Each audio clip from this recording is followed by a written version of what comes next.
And, we got business to do today. On Wednesdays, we handle business, all right? And they're all fun and games and just winning prizes and cutting up and talking about sleazy. We get in here and we have a whole lot of fun, but we also get to some business. And today is Ask the Expert. And who's our expert today, Sissy? Our expert is a financial literacy coach, Shaterial Starnes. Thank you so much for being here again. Welcome. Get up on the mic, girl. Come on. Yeah, get up on that. Good morning, There you go. everyone. I'm so excited to be here. I always have such a great time with you guys. Give us a background about what you do. I'm actually a financial farmer. I help individuals plant seeds to reap a financial harvest and leave behind a legacy. All right. That's what I do. I like In a all of nutshell. those words. I love like that. every single word. A financial farmer. Yes. You That never helps knew you of- plant seeds. Right. You never know of have you ever known of a farmer that plants seeds and not expect a harvest? Exactly. Right. True. That's why they do it. That's true. Exactly. Put the nutrients down there, water it, till Cultivate it. Right. Get it. Yeah. Get it together, and then some come out. Exactly. That's what I'm waiting for. So she's going to help y'all get to something coming out part here in just a bit. We're going to get that together because some of us really need this. Yes. You know what I'm saying? And Yes, because, it's how to repair your credit, budgeting your money, how to save money, and your behaviors as to why you make the financial choices that you make. She's That's got right. answers for you. because I know some people, and I got some friends right now, and and you just start getting to the upper 30s, going toward 50 and what have you, and they're making more money now than they ever have, and they still can't get the money Can't get right. Absolutely. The money keeps balancing at the same spot every month, no matter how much money they make. With nothing to show for it. I'm like, what is? So you doubled your money in salary from last year to this year, and you still got the same amount of money in the bank. How? This has to be some bad behavior. So we're gonna try. I'm gonna ask that question a little later because I'm like, dude, I know how much money this guy's making, and he's walking around here like he's making 40,000. He making 250,000. Wow. Oh, wow. Where your money at, bro? You know what I'm saying? You got a problem you want to talk to me about? You know what I'm saying? Let's work that out. Anyway, we're going to get into that. Matter of fact, if you got a question, hit us up right now, 737-9292. 2Q. Good morning. My question is, what can a person do to stop buying impulsively? Stop buying impulsively. What can a person do for that? I think the first thing you got to figure out is let's get to the root. Why are you buying things impulsively? That's the most important thing. I think the second thing is that you're going to have to leave those debit cards and credit cards at home. You can't spend money if you don't have it. Right.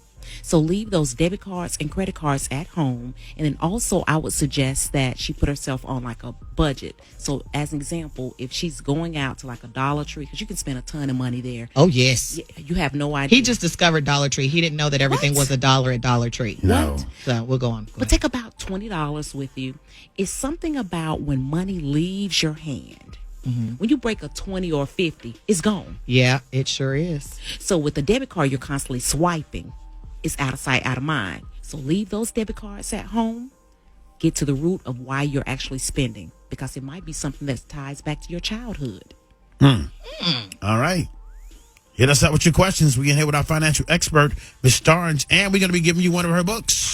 Yes, Navigating the Credit Repair Maze, Secrets They Don't Want You to Know. All right, we're going to be Gonna dropping get a those book. off because some of y'all I need like 40,000 of these books. Yeah, I need to pass them out to some Make people. it rain with them, out in these streets. But we got another question. 92Q, what's up? Are you familiar with a resource or resources that can help people with no credit? Sometimes they're told what to do and then they get denied and then they have nowhere to go. Do you know of a program that will step by step them through things in particular? Actually, I do. One of the things is that you can actually use what is called self-lender. Self-lender is an opportunity for you to, it's a certificate of deposit. And what they'll do is they will pull out monthly payments out of your debit or your checking account or savings account every month. And then as a result, all those payments report to the credit bureaus as an on-time payment. And that can help you build your credit score. You don't have to A have certificate of deposit. It's a certificate of deposit. Oh. And at the end of that 12-month period, not only will they return the money to you that you've initially invested, but any type of interest that it has accrued, you'll receive that back. And it reports to all three credit bureaus. You do not have to have a credit score, and it's not a hard inquiry on your credit report. Can you just take the money back? Like, or is it a loan? Once the 12 months is up, they just give you the money back? It's not a loan. It's your money. So they're using your money to help you build a credit score.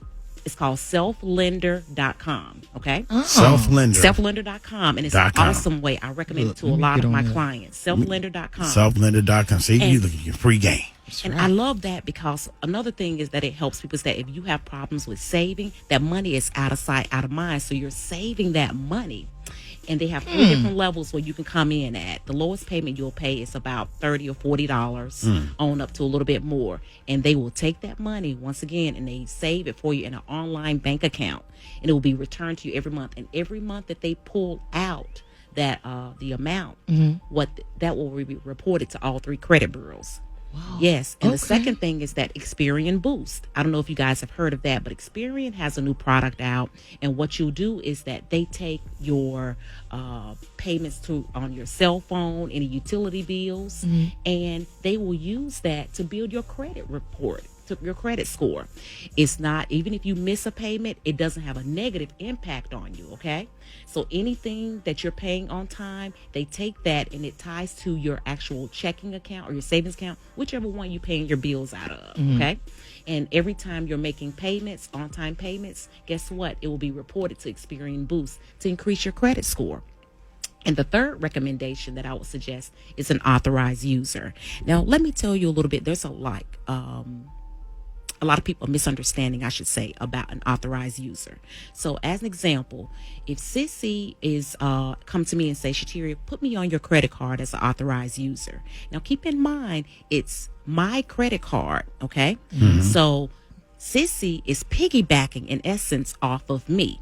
Now, if her credit score drops, it's not going to impact me because she's on my credit. Right. You understand what I'm saying? However, if my credit score drops, her score will be impacted because she's on mine.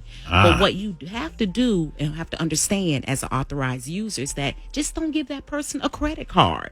I have people on my accounts as authorized users because I'm helping them build their credit score. Oh, wow. So they can move forward and get things that they need. Right. But I did not give them a credit card. Do you see what I'm saying? Yeah. They're just benefiting from my excellent credit. So those are three reasons. Wow, you're a good one. Make sure that you have a good understanding because people automatically assume, oh, they're going to mess up my credit and I'm going to have to give them a credit card. You don't have to do that. And the last thing is a secured credit card. I have a credit card through First Progress that's backed by Synovus Bank, and you could have poor credit or no credit at all. It's a $200 deposit, and then once you're making your on-time payments every month, it reports to all three credit bureaus to increase your score. So those are the things that I would suggest. All right, guys, and we're gonna have this up on our website too. So if you missed all of those awesome tips, that's great. You'll get a chance to go back and find out how you can start using some of this stuff to help yourself out with your credit score. I'm gonna give you one more question before we go to break, and then we're gonna come back and answer that question and a whole lot more on Ask the Expert. How long does it take for something to be removed from your credit report once you've paid that creditor off? That's a common misconception people have. Just because you pay a debt doesn't necessarily mean that it's going to be removed from your credit report. Okay. Now, let me explain, okay? Here's the deal. Negative information stays on your credit report 7 years from the date of last activity. Positive things stay on your credit report for 10 years. Just because you pay a bill in full, the creditor does not have to remove it. All they're responsible for is updating it and saying that it was paid as agreed, paid in full. That's it. Now, what I will suggest is that if you are working with a creditor, specifically like something maybe in collections or things like that, what you do is you ask them for what is called a pay for delete. Meaning that if I pay this bill, will you remove it from my credit report? And it must be in writing, because if you do not get it in writing, the conversation never happened. That way you have something in your hands that's tangible, that if they do not report it accurately, you can send it to the credit bureaus and dispute it. Now, if it's positive, leave it on there, okay? Because remember, positive accounts stay on your credit report for 10 years. But if it's negative, use the pay for delete.